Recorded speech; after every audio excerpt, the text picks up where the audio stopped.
So welcome to the last talk of this contextuality session. This last talk will be given by Sacha Huriot, who's a student at Université Grenoble-Alpes, and he'll be telling us about contextuality and expressivity of non-locality. So I hand over to Sacha. Thank you. Welcome. So I'll be talking about a work I've done under the supervision of Mehdi Mela last year in quantum computing. So let's go immediately. We'll first talk about the background and the goals of this work, and then the formalism of contextuality will be the main topic. Then the definition of our new notion with the result, our main result, and considerations on the limit of these results, and then further ideas for research and the conclusion. So first of all, quantum mechanics presents quantum correlations which have weird behaviors. We call that behavior generally non-classical. We qualify that behavior by non-classical. And we have non-locality and contextuality, which are two theories that provide models for the measurement settings of quantum states.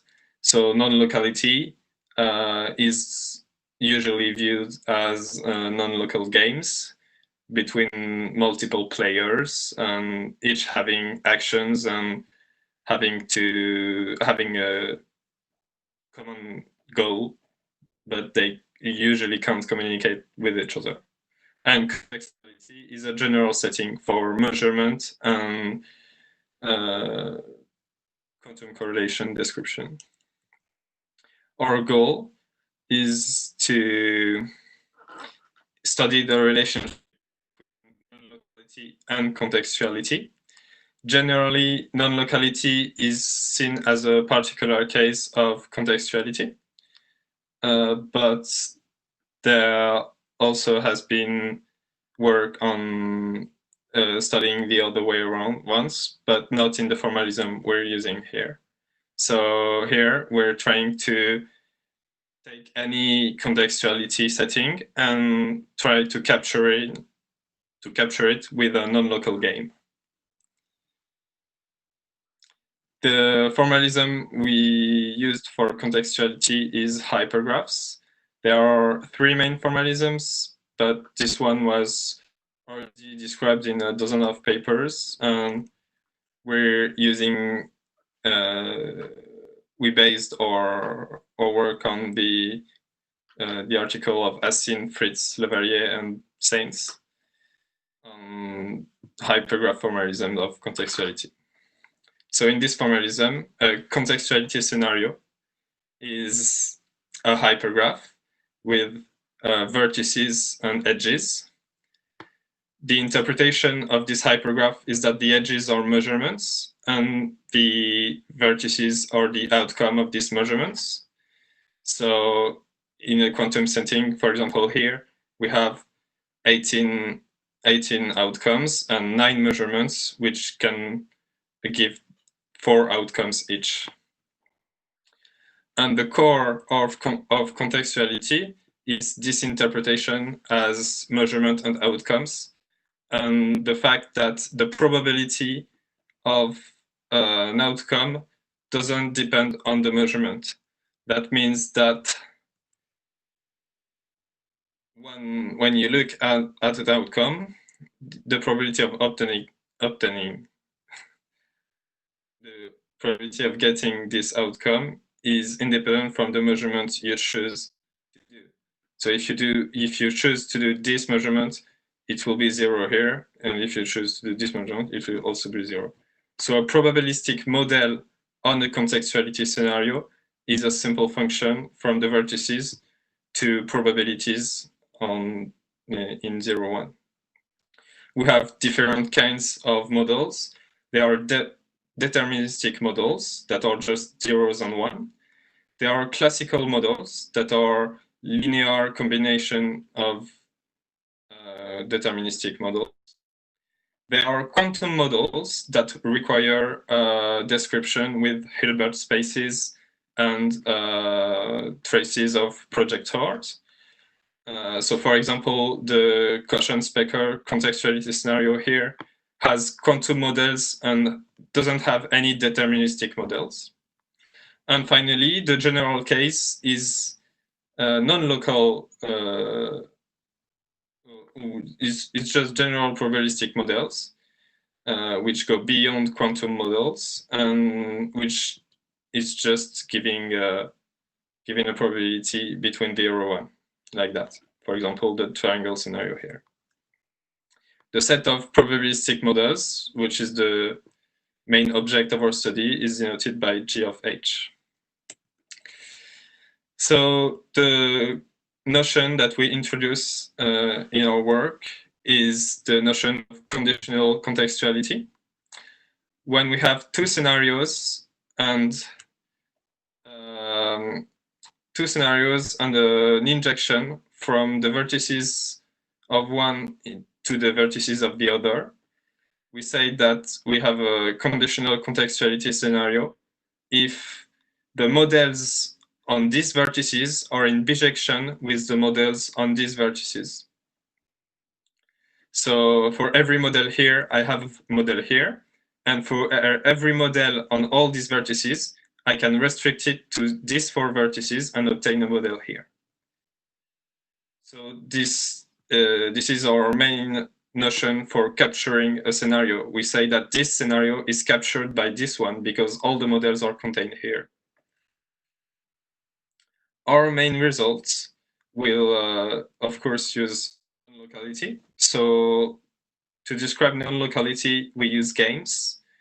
The first part, the first component of these games is the one-player game. The one-player game are simple question and answers. So each player is given M questions with D answers. For example, this is a classic Bell game, non-local Bell game here.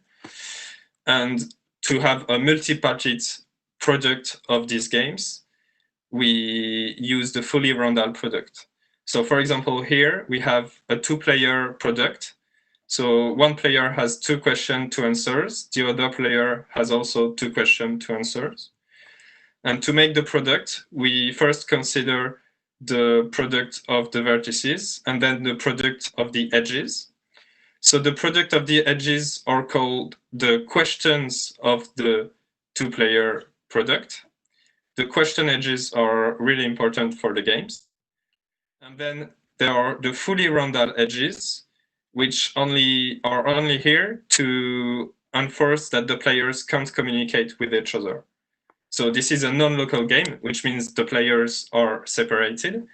So this enforces that the probability to obtain any answer here or any answer here is the same. So this player can't know which question the second player received.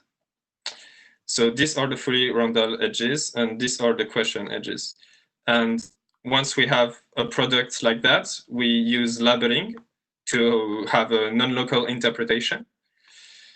And once we have a product, we restrict the question edges in blue to a subset of vertices. So to transform a 2-player product into a 2-player game, we restrict this. These are the vertices that the players have to obtain. So they have to set on a strategy to get these answers. And usually this involves quantum information because they can't communicate with each other. So this example is a classic CH/SH game between 2 players trying to have this kind of answers.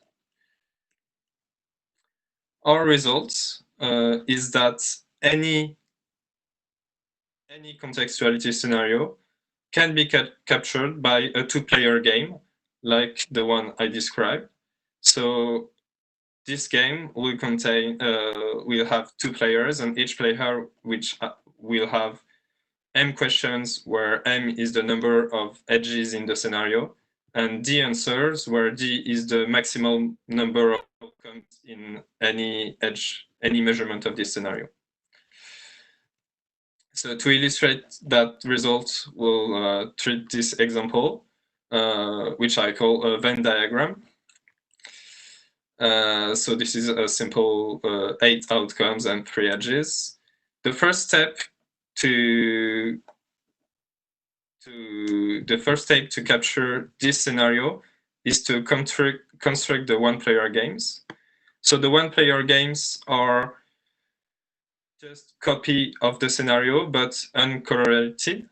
So we create clones of the outcomes for every edge.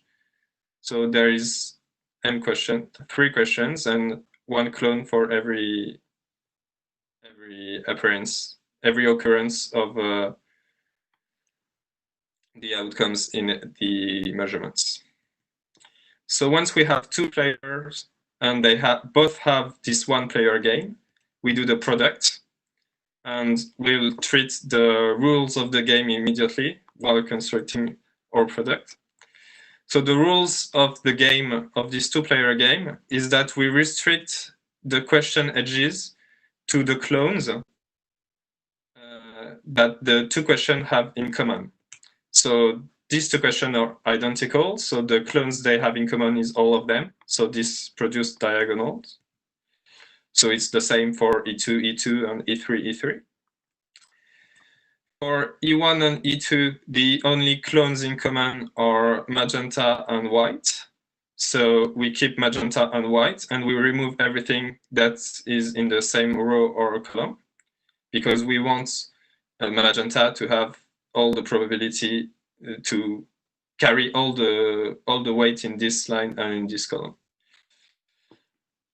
And we leave the other one. Yellow doesn't appear here, so we leave these 2. The same way we do the other one. So since the game is also symmetrical, we do this. We replicate the same. So this is a 2-player game. I didn't show the fully roundel edges. There they are. So this is 2 fully roundel edges to understand how the probabilities work. So any model I have on my original scenario will sum up to 1 to the question edges. For example, here, all the question edges will sum up to 1 here, here, and here, because in the original model they sum up to 1. They sum up to 1 in the diagonal, and then these 2 will have the probability of the cyan outcome, because this edge is a fully roundel edge that sum up to 1. So these have the same probability as cyan to sum up to 1 here and here. And since the pair of vertices like this sum up to what is here in this line, we have these kind of edges that also sum up to 1, because we have 1 white here, 2 outcomes that sum up to the probability of cyan, 2 outcomes that sum up to a probability of yellow, 2 outcomes that sum up to a probability of green. And green, cyan, yellow, white is an original measurement in our original contextuality scenario. So it sums up to 1 head there, so it sums up to 1 here. So every model we have here sum up, every model we have on this contextuality scenario will be extended in a model on this 2-player game with the probability of these outcomes on the clones, and any probability that respects the fact that it sums up to green here, for example, to extend the models. And every model here, we can restrict it to a model in here. So this is an example of a projection phi of the outcomes here to some clones. You can choose any clone any clone that is in the two-player game. And if we use a labeling, a non-local labeling, we obtain a non-local interpretation of this scenario with this labeling. So for example, here we have 2, 0 that is combined with 1, 2, which gives the label 2, 1 for the question 02. And we have a non-local interpretation of any contextuality scenario this way. So the construction we have is a simple two-player game, and its size is its size in numbers of vertices. It is in quadratic compared to the size of the contextuality scenario, the given contextuality scenario. We try to find more optimal ways to capture that. The first thing we can do is that we can reduce redundant information. So contextuality scenarios, what we really care about in contextuality scenarios are their models. So if we can remove edges and vertices while keeping the same models, then we will, because we will have a smaller construction with less edges. For example, here, all the circles here are redundant information. These two have the same models, so we treat these at the same contextuality scenario. And here we have something that is much simpler and that gives a two-player game that is much smaller. But it's still not optimal. For some contextuality scenario, there are products, there are two-player games that give exactly the contextuality scenario, and that is not the case with our construction. So for example, this product of a player having 2 questions and 3 answers per question, and one player having only 1 question, and the rule being I keep the diagonal, this game is gives exactly this contextuality scenario, and so we have a direct interpretation of this contextuality scenario as a two-player game and not as embedded in a two-player game, like our main result. There are also cases of linear optimality. So in numbers of vertices, there are contextuality scenarios that we can capture with a linear size of games. So for example, here we have, if we consider contextuality scenarios where measurements are every measurement has 2 outcomes. So since we work with only 2 vertices per edge, we're talking about graphs. So when we look at graphs as contextuality scenarios, either they're bipartite, and so we can construct this kind of game that has only 2 n vertices if the contextuality scenario has n vertices. And this kind of game, if the scenario has a node length cycle, will give a complexity of n plus 4 for n vertices of the contextuality scenario. So we have a linear sized construction for this particular case, this particular kind of contextuality scenarios.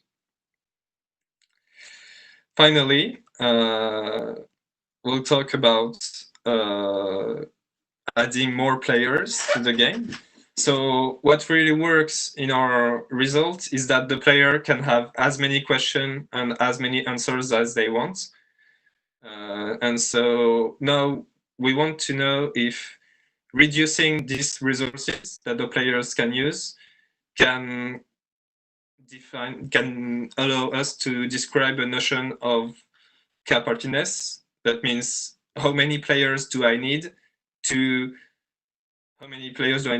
capture this scenario with only players having 2 questions and 2 answers. So having 2 questions and 2 answers is the bare minimum to be of a one-player game. And so here we have 3 players, each having 2 questions, 2 answers. And so this forms 8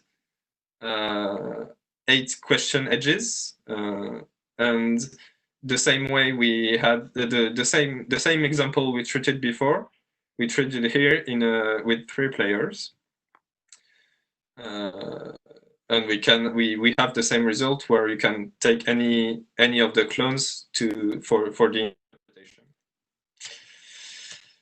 So we introduced a notion of conditional contextuality, which is new and really interesting to compare contextuality and non-locality on the same footing. And we find a simple non-local bipartite interpretation for any scenario, like the Cauchy-Specker contextuality scenario here, having a two-partite interpretation. What could be done after that is to characterize the set of scenarios that are captured with non-local games. So like the scenario I presented before, and we could also study the relationship between conditional contextuality and some quantum correlation notions. There is the concept of almost quantum correlations that could be related to conditional contextuality. And finally, describe the multipartiness, so with the K player and limited resources of contextuality scenarios. Thank you for listening.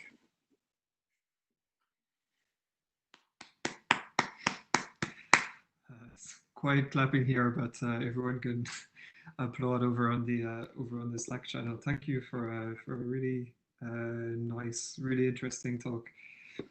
Let's see. Okay, so a first question already from Rui Soares Barbosa. So he asks, do you know if there's a connection between your construction here and the construction that we considered in an earlier paper? So it was a joint paper with myself and Rui Soares Barbosa, which was actually a QPL also. Yes. A few years ago. So it was in 2013. Exactly. So I meant to put it in the conclusion, but I'm sorry about. I don't have the right version of my Beamer here. No worries. So yes, so there is a link to the recent results with entanglement assisted one-shot communication. That one. It would be. I think we looked at it. At the time we did the work, we didn't know about it. But there is definitely something interesting. Yes, I'm very curious about this myself, actually. So as I watch the talk, I see lots of similarities, and of course, yet they must diverge in some place as well, because I think the construction that we had actually resulted not just in bipartite games, but in n-partite, where n is the maximum context size. I think I see some people typing over there, but while they're still typing, so let me come to some of my own questions. So, right. So in your definition of conditional contextuality, I like this. I also saw something that reminded me of things from my own investigations in that. So it looks like it might be possible to express your notion of conditional contextuality via the notion of simulations that my collaborator Marty Carvonen introduced, and that we've had some work on, some follow-up work on. So when we look at the projection here, for example, these 4 vertices sent to these 4 vertices, we see, for example, that this one, if we consider this scenario, only these 4 vertices if we consider only the 4 vertices in the bigger scenario, we see that there is a measurement that only sums up to q and not to 1. And so this would allow us to consider probabilistic models that don't sum up to 1. So it would be linked to almost quantum correlations. Like that.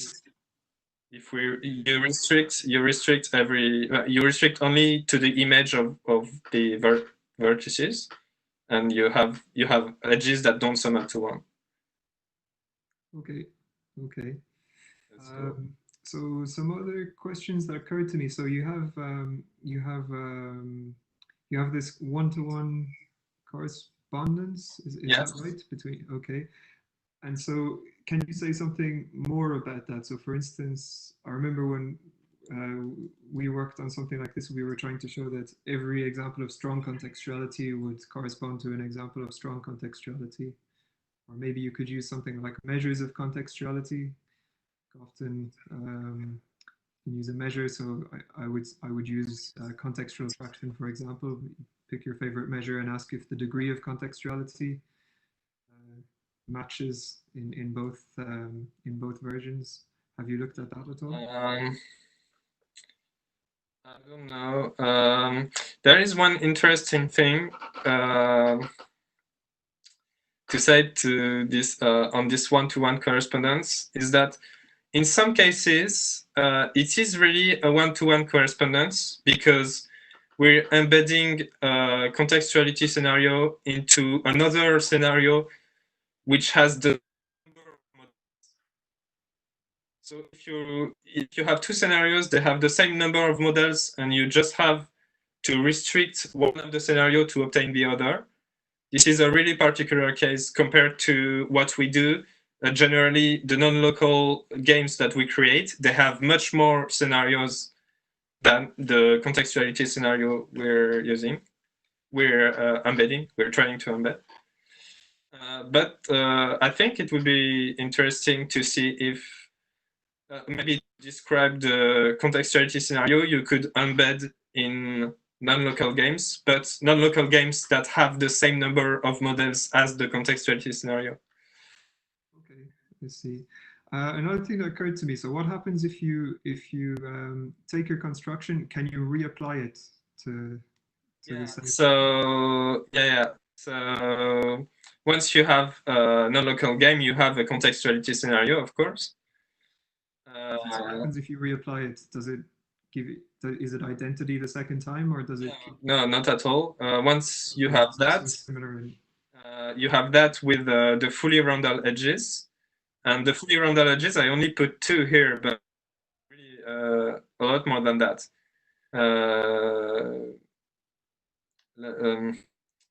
Times 12, I think. There might be 100 fully roundel edges here. So you apply that on this game. You will have one player with 100 questions and another player with 100 questions, each containing I don't know, between 4 and 7